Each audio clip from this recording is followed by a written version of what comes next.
বড় কালীঘাটের মতো বা দক্ষিণেশ্বরের মতো স্কাই ওয়াক করার জায়গা নেই, কিন্তু তার মধ্যেও 5 কোটি টাকা খরচ করে জল্পের শিব মন্দিরে স্কাই ওয়াক করা হয়েছে এবং আমি সুযোগ পেলেই যাব, আমার খুব পছন্দ।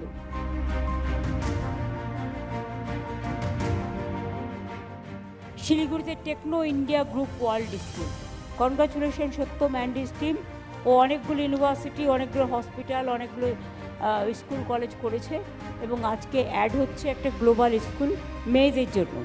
স্পেশাল থ্যাঙ্কস এটা গার্ল চাইল্ডদের জন্য। WBSIDC স্মল স্কেল ইন্ডাস্ট্রি যে 4টে শিল্প পার্ক, একটা হচ্ছে জলপাইগুড়ি জেলায় 2টো, আমবাড়ি, ফালাকাটা এবং ডাবগ্রাম।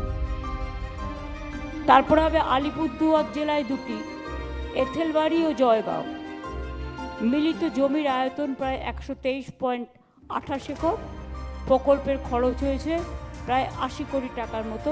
এখানেও প্রায় 1000-5 লোকের কর্মসংস্থান হবে। ছোট ছোট জিনিসেও কিন্তু অনেক কর্মসংস্থান হয়, লোকালি কাজে লাগে।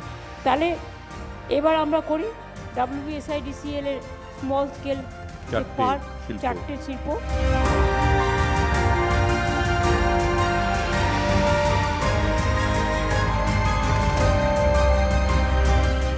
IT অ্যান্ড ইলেকট্রনিক্স বিভাগের উদ্যোগে শিলিগুড়ি ওয়েবেল IT পার্কে প্রায় 100 কোটি টাকা বিনিয়োগে AI/ML/DL সক্ষম ডেটা সেন্টার ক্লাস্টার স্থাপন।